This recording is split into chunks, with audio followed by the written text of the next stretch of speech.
conversation. And part of what we'll be actually exploring today is in a world where there's so much uncertainty and so much turmoil, how do we make business decisions and how do we engage within the business domain from a place of clarity, from a place of sanity, from a place of being conscious of what the external world is presenting, conscious of what the external world was showing up in the external world, but also really harnessed and grounded in ourselves and grounded in a place of presence that can actually make the best decisions. And if you're like me, the worst decisions I've ever made actually were decisions that I made when I was not connected to that place of presence, when I was frustrated or angry, and I made a decision that ended up causing myself and often others a great deal of pain. And in a moment, I'll introduce our guest for today, but just to say, if you're feeling stress and you're feeling a certain level of discomfort, what we're going through, not only as a nation, but as a world right now, is completely unprecedented in my lifetime. If you look at the amount of unemployment and the amount of industries that are impacted potentially negatively. And so part of the vision for this series was, how do we begin to support one another in this time of great turmoil? And if mindfulness practice is useful in everyday life, it should be just as useful now. And how do we kind of come together so that we can navigate this not alone or by ourselves, but we can navigate it purposefully and meaningfully and learn from people who are on that journey. So I'm really excited to have two people to engage with today. Tammy Simon, who's a CEO and a founder of a company called Sounds True. Many of you probably have heard of Sounds True. If you haven't, they're a multimedia platform based out of Boulder that does amazing programs with all kinds of spiritual teachers and psychology programs. And I'll let her speak a little bit more about that.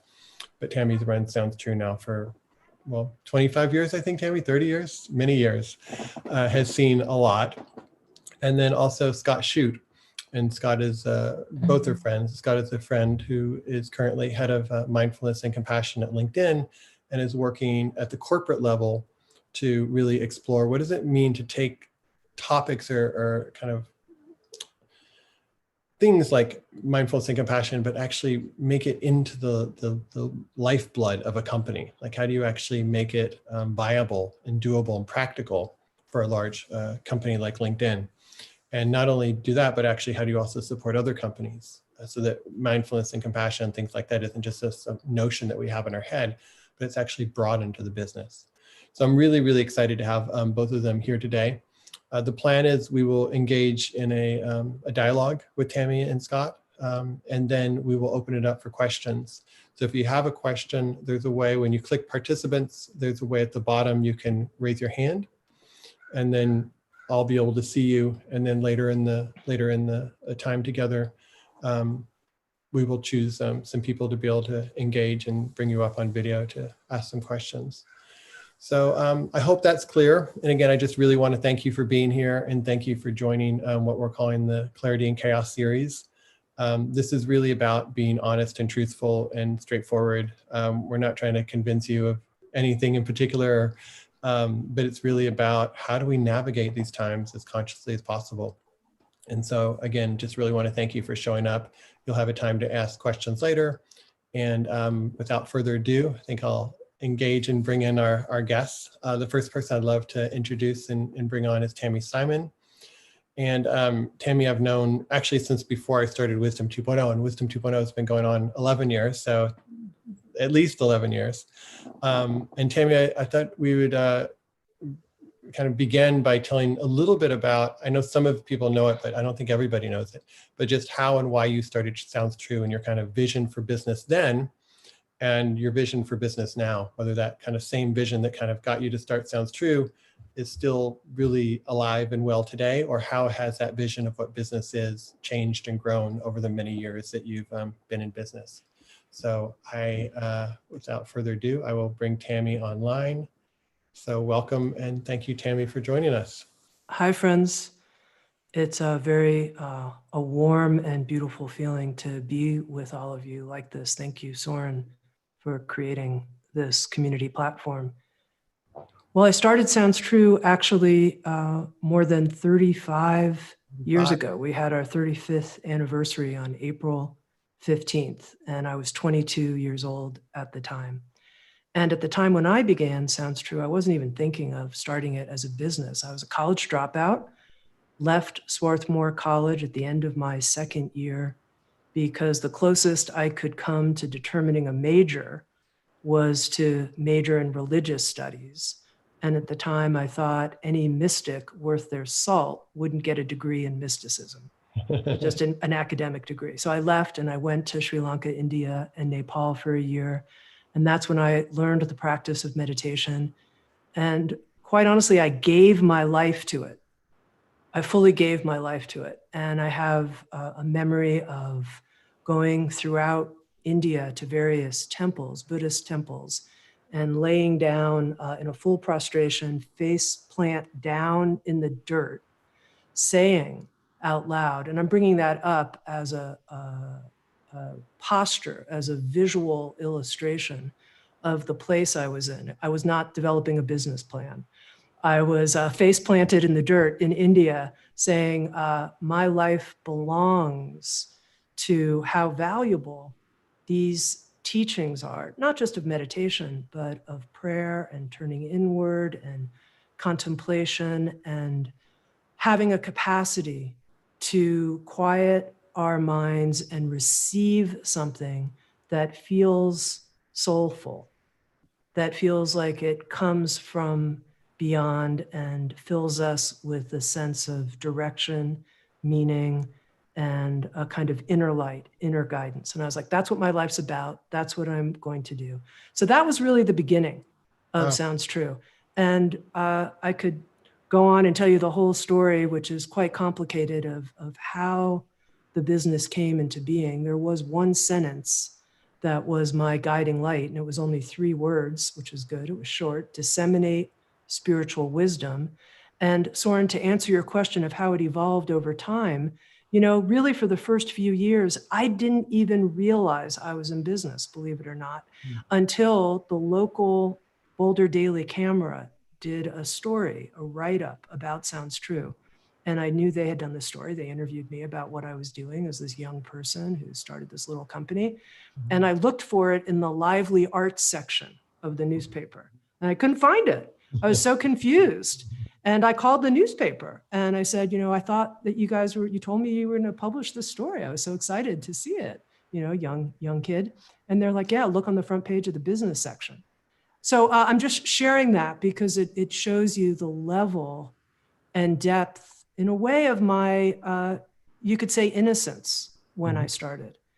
And over time, what I discovered was that what being in business meant was that I was responsible for our cash flow.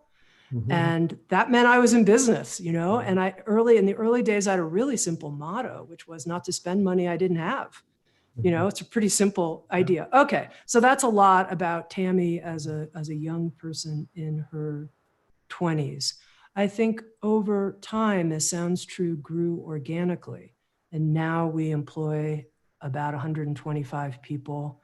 And when we had an open office, 25 or so dogs that came into the office as well.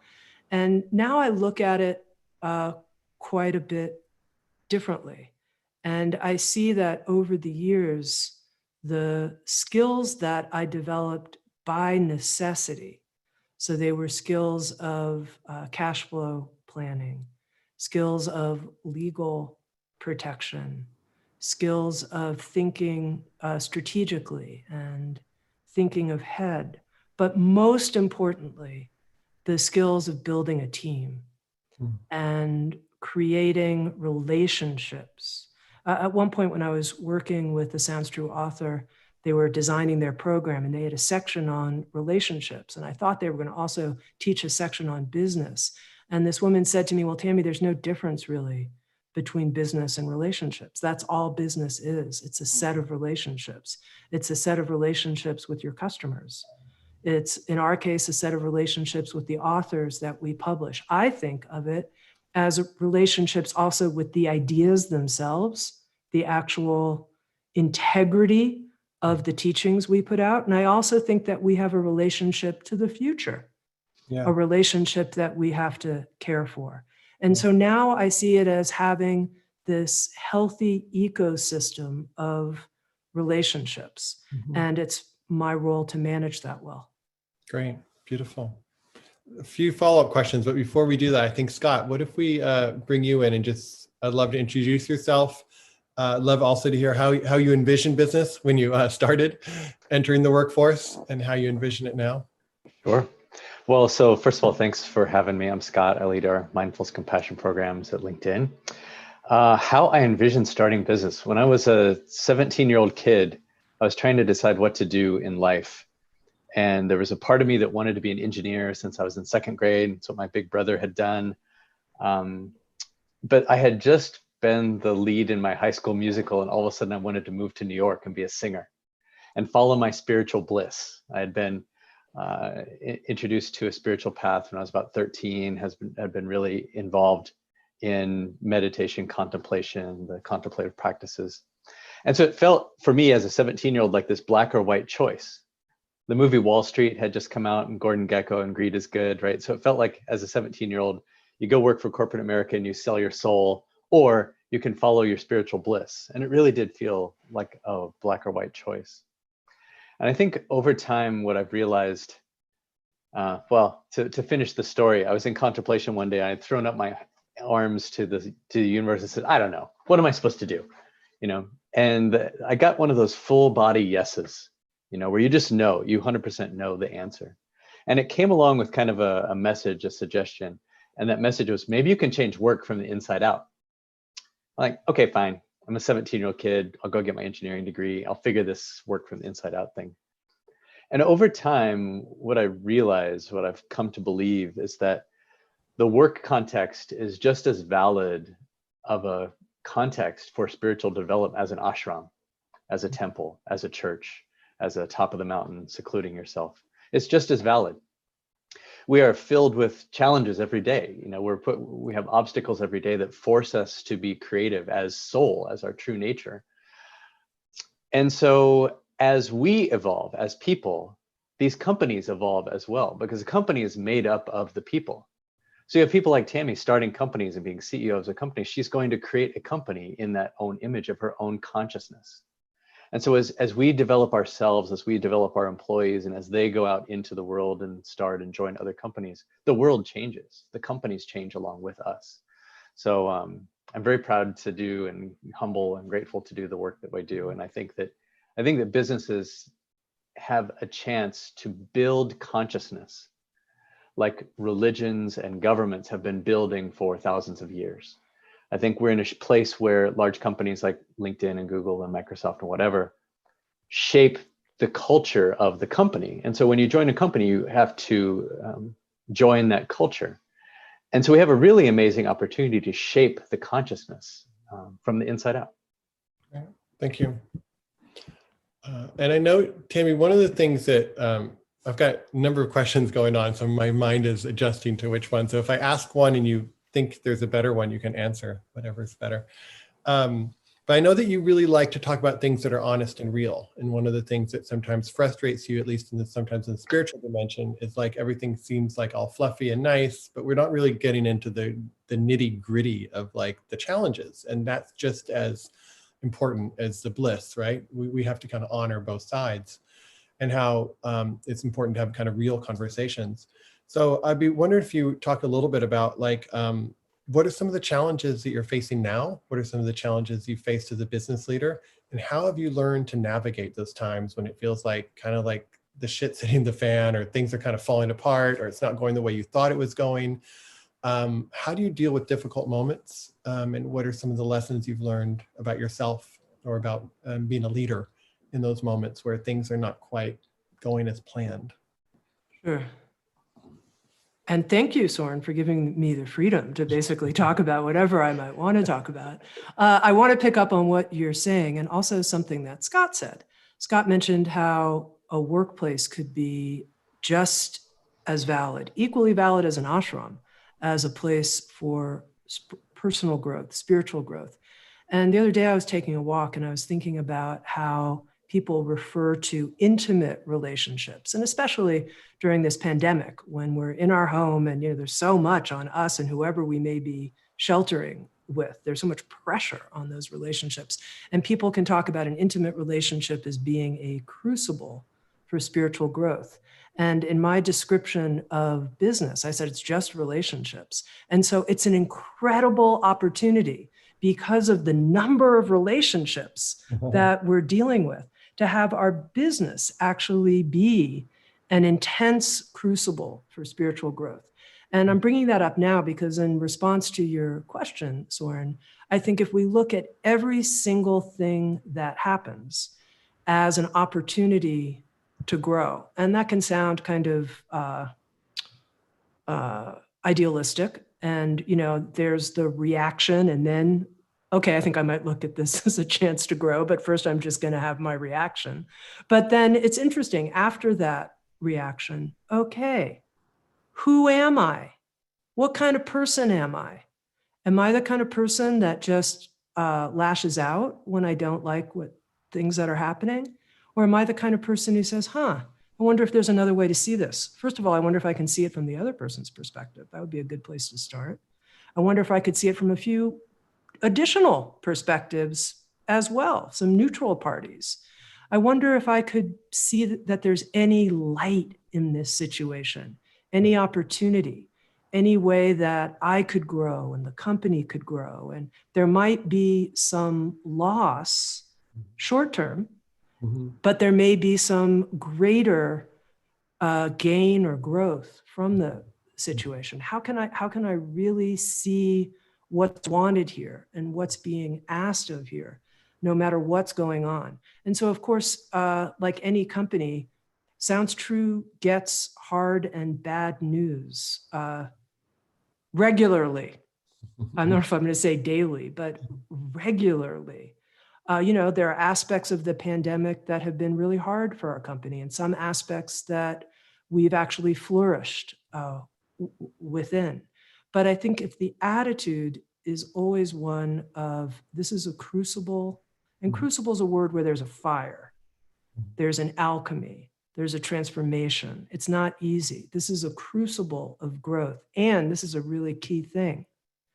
That is actually the most important thing.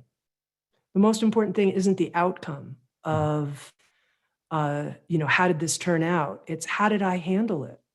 Yeah. Who was I in the process? How did I conduct myself? How did we as a team conduct ourselves? How did we, as Sounds True, sometimes we like to say, like, rock our halo, which is a strange maybe way to put it, but we have an angel as part of our logo. How do we actually act that way through situations? So I hope, Soren, that shares something about the way through. And just while we're on this, how about when those relationships that are so important kind of become difficult? So let's say that author who is challenging, or that person who's challenging, and you get into so how does the company that has its focus on growth handle some of those other interpersonal difficulties? What have you learned in that aspect? Because definitely the more stress, I notice this from myself and all my friends now, everyone's getting more conflict, not only with their partners, but also with they're living with, but also with colleagues often, right? That is kind of overflowing in our culture and in our business environments when there's more personal stress or business stress. And so I'm curious how you've learned to navigate that terrain. Yeah, well, I've been noticing that in myself as well, that since the pandemic, I have a shorter fuse than I had previously. So I've watched that in a couple of situations. Like, wow, you went from like 0 to 100 really fast there, Tammy. What happened? And this happened just yesterday in a situation. And what was interesting is that the person who works with me wrote me and said, God, I thought I was pointing something out under a rock. And next thing I knew, you were, you raised your voice on the phone. And, I immediately picked up the phone and called him and said, first of all, I owe you an apology. So I think that's a very, very, very important tool. very important, and an important aspect of our own self-awareness to know when we need to say to somebody like, gosh, that was really on me. That was on me. And I'm sorry. So I think that's important. And God, now, this whole idea of being real, I think that you mentioned, Soren, when we're under pressure and we're under stress and there's a disruption of some kind, it's not just apologizing, but it's speaking from our heart. Mhm. And, I think the people, it sounds true, what they know from me is that I'll be vulnerable with them. I'll really say, this is actually not related to what's going on right now. It's related to something else that's happening in my life, and et cetera, et cetera. So I think when people can count on you to speak from your heart and then to listen to them from also a heart-centered place, that's very powerful. Scott, how about you on this? I know before you in your current position, you ran a team, I think of 1,000 or 2,000 at LinkedIn. And how did you find yourself navigating that as a leader, particularly when there was difficulty or when there was hard times and people were not at their best, or conditions were challenging? What have you learned about yourself, and what have you learned about how a leader can best navigate things when they're hard? Sure. I led customer operations, which was, yes, about 1,000 people when I transitioned into this role. I think the first thing is recognizing and showing that we're people first and workers later, right? So if you just roll into a meeting, a staff meeting or any meeting, and you just dive right into the business, the message is clear. It's like, you're just here to perform your function and I don't care about anything else. So it's just simple practices of checking in. It can be a formal thing, like, we often start meetings at LinkedIn by just going around the horn, especially in like staff meetings where everybody.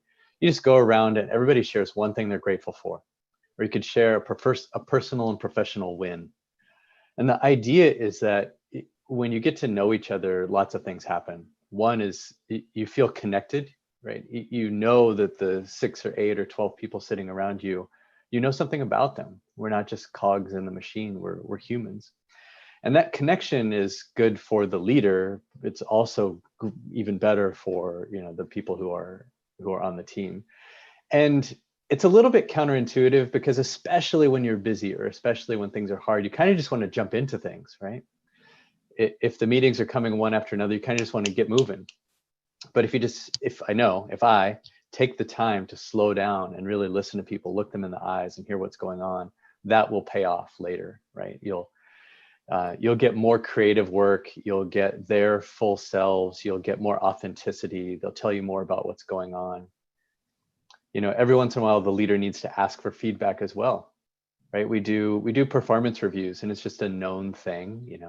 You once a year, twice a year, you tell people how they're doing. And it's like the most stressful time of the year for everybody, myself included. It's horrible, like it's almost never great. We still, as an industry, haven't quite figured out how to do this. But one thing that's really important for the leader to do is also to ask their employees to give them feedback. It's like, how am I doing as a leader? What can I do better? And that vulnerability, like Tammy was saying, that vulnerability, we're wired, we're programmed to mirror vulnerability as humans. And so if the leader expresses vulnerability, then the employees are much more likely to be vulnerable. They're much more likely to give of themselves. So thinking, during these hard times, uncertain times, there are some people where this is great. Maybe they're a true introvert and they don't have any other issues going on and they get to live their best life at home. And then there are people who have horrible things in their life happening. And so everybody's coming at this from a different place. And so as a leader in this time, it's really about checking in. It's about being vulnerable ourselves. Here are the things I'm struggling with, which allows then everybody else to be vulnerable with what they're going through. And that ultimately creates connection. It creates a bond between us that we're going to see this thing through, together, no matter what happens. Yeah, I totally get that. There is a response that some people might have in the more traditional business structure that's a waste of time. And you have a bottom line, you need to get to the bottom line. The shareholders really don't give a shit about how people are getting along right now. We need to just focus on profits and Yeah. on I income. feel pretty strongly about that. Like what I am saying How do you- makes more money. No, how no, do you no. dance between those? What I am saying will make more money, right? If I'm Okay. talking to the shareholders, it's like, look, especially in the information age, in the old days, it was a factory, and you hired a guy. It was always a guy off the street, and if he failed, you just went and got another guy, and they were just turning the crank, right? But in the information age, we don't have, especially at a place like LinkedIn, we don't have production. We don't have machinery. We have people. We have people building software, and we're selling to people who are buying software.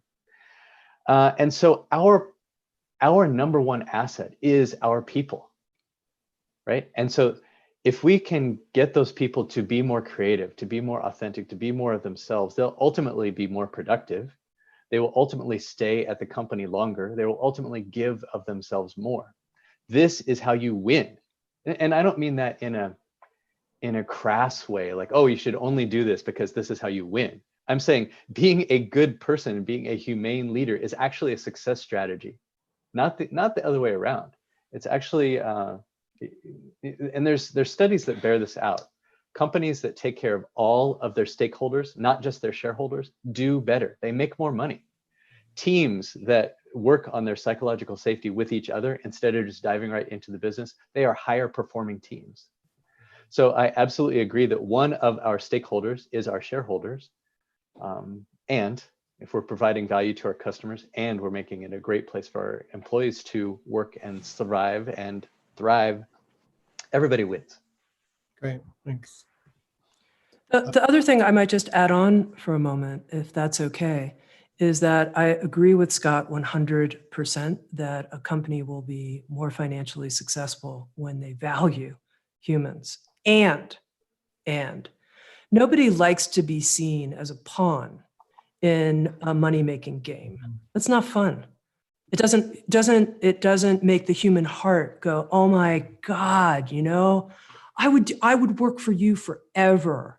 There's a problem happening at the company and you have an all hands on deck kind of situation. And you were there for me, not because you thought it was going to show up in some shareholder report, but when my kid was sick, you sent over some food for me and blah, blah, blah. And the company organized, for me. I'll do anything for this company. And what you have is an unstoppable force that is a central heartbeat of a business that can weather, I'm serious about this, practically anything, because people feel loved for who they are, for their essence as being gifts of creation, as human beings. And it doesn't mean you don't have hard conversations, and it doesn't mean you don't ask for high performance. In fact, it makes those conversations go better because people get it, that you're communicating to them in a context of having their whole selves' best interest at heart. So I just want to say that when it's actually not an instrumental view, but it is a deep philosophical, heart-based view that we care about each other, then you have a secret sauce at a business. That's my experience. Absolutely. And I'm curious, Tammy, you're so passionate about this aspect of life. And I'm curious, has that always been there for you? Have you always been like, Dan, how do we separate these two dimensions? And why is that? Well, I think what I feel passionate about is putting money as the ultimate aim of our life. Mm-hmm. I'm passionately against that. I'm passionately against it because I don't think it's fulfilling. Mm-hmm. I don't think it ultimately fulfills us. Yes, we need money, of course.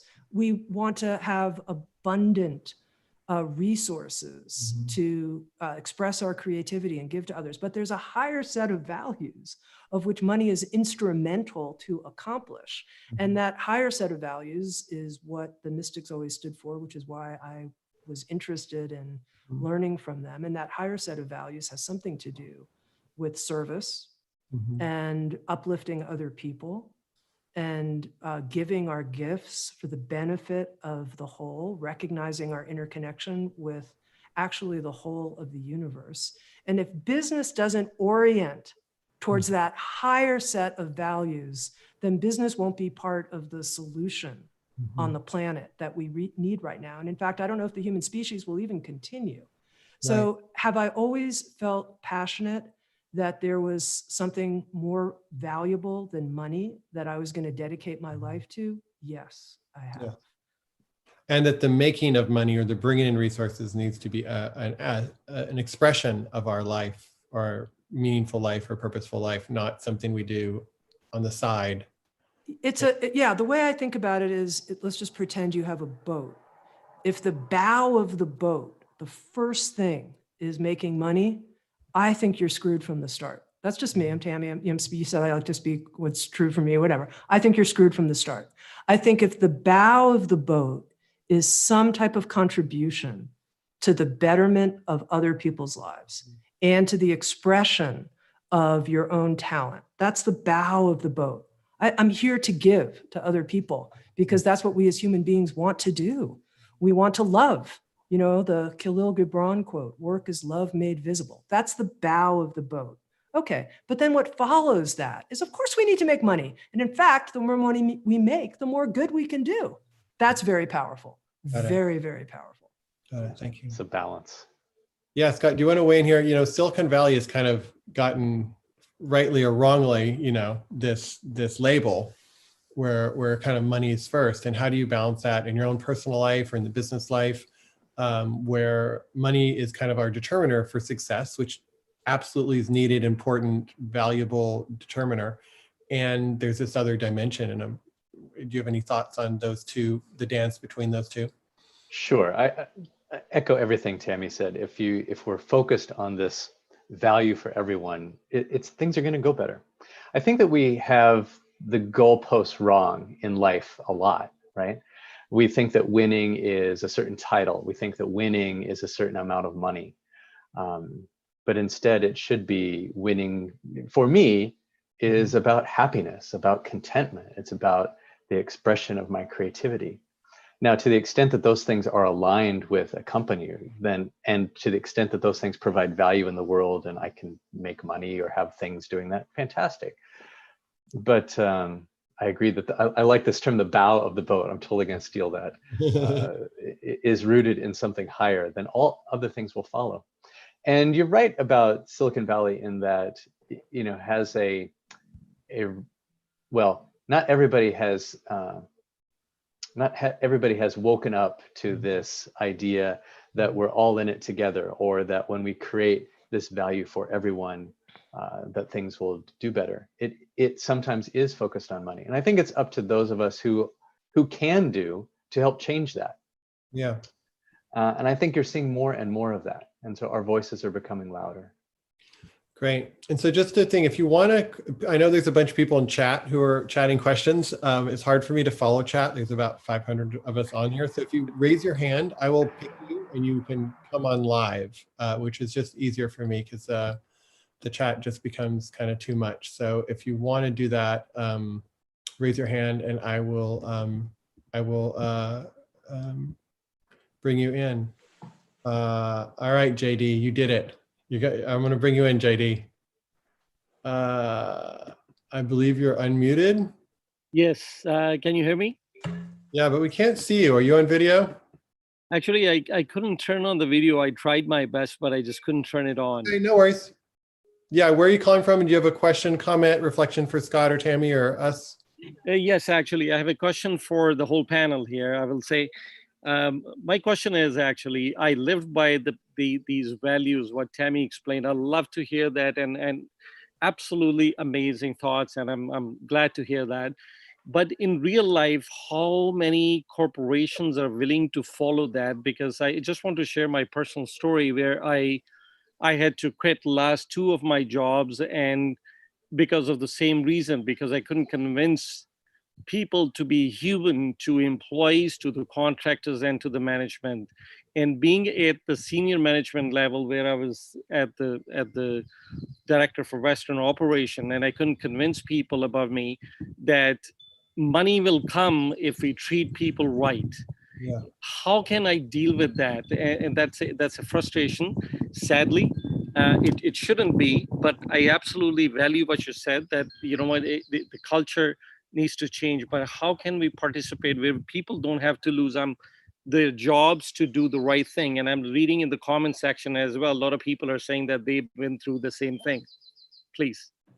For sure. So there are pockets where this for sure exists. So I work at LinkedIn, and we very much live by these values, which I fully appreciate. And I've also been at companies where it didn't happen, or it happened in pockets. And I think that it's coming, right? It starts with each one of us. Just like Tammy had her own vision, started a company, and so within her company, people act like that. With every single leader, every single one of the 463 people who are on this call, you have an opportunity to go back to your workplace and act like that, whether you're an individual contributor, whether you're a leader, whether you're a senior leader. And over time, this will change. What we see is that millennials and new graduates, they've been raised by more woke parents. And they don't want to work at a place that they get screamed at, or work in a place where they have to work 80 hours a week and get 1 week of vacation a year. They don't want to work there. They're looking for companies that are awake. They're looking for companies who want to live these principles. And of course, there's always the opposite end of the spectrum. And so I think it's up to each one of us to persevere, to live it ourselves. And if we find ourselves at companies that don't share those same values, we have a choice. We can stay and continue to try to make change and try to be that voice, in the wind, or we can take our talents elsewhere where they're perhaps more valued. And only each one of us can make that choice on what's right for us. But I do think it's coming. I appreciate what you're saying. It's very real. What we're saying is idealistic and also does live in the world, and there's a large amount of space that is not that right now as well. Yeah, I might add in, I know there's a large part of the world that is not on this track, and it is the track of the future. Soren, you called this conversation the way forward. This is the way forward. And Sounds True has worked with Scott and Soren to put together a training program called the Inner MBA. And I'm bringing this up right now because there are 12 different CEOs who are going to be telling their own story. And sometimes when I tell the story of Sounds True, it's like, well, great, you're in Boulder, groovy Colorado with 125 people and 25 dogs, you don't count. And so first of all, for a moment, I'm like, I count. But beyond that, we have the CEO of Patagonia, a $1 billion plus company. We have the CEO of ex-CEO of Dan & Yogurt, Lorna Davis, who's now very involved in the B Corp movement. Dan & Yogurt, a $4 billion company, who will be telling her story of how she was able to bring values of the B Corp movement into Dan & Yogurt. We have a gentleman who runs a manufacturing company with 6,000 employees working in warehouses. His name is Steve McAdam. It's a public company with $1.5 billion in revenue, and he is completely committed to human flourishing. So it's not just idealistic, it's happening. It's happening on the ground right now with these 12 different CEOs who are just a sampling. They're just a small portion of the hundreds of CEOs who are embodying this worldwide. And I do think it is the path forward, not just because the earth is demanding us of it. And I hope this pandemic shakes us into this more so and shows us the regenerative questions that the earth is asking. Eileen Fisher, who's also a CEO, who's participating in the Inner MBA, she's watched her sales drop by almost 1/3 now. And when I interviewed her recently, she talked about how they have a motto at Eileen Fisher right now called radical simplicity, that they're looking at how can they make their company smaller and that they can be profitable at any size, which is the way she described it. There'll be loss in that. Like, look at that viewpoint. That viewpoint says it's okay to be smaller. Business doesn't have to be about year after year growth. I know this is really taboo, what I'm saying, but this is not, I'm not making this up. This is Eileen Fisher, who's been running a $500 million company, saying that her new motto is radical simplicity. That's very powerful, and it's happening. Thanks, TD. Do you have any follow-ups that you want to? Are you good or? I thank you very much, Scott and Tammy. I thank you for your views, and absolutely looking forward to that, this change, because absolutely this is what the new world look like, and I think that's the way it should be. And just so excited to be part of this. Thank you. Thank you, JD, and Thanks for again, being here. sorry for the struggles that you're having to face as we move into that direction, because I know Thank you. it's not easy when the world around you isn't supporting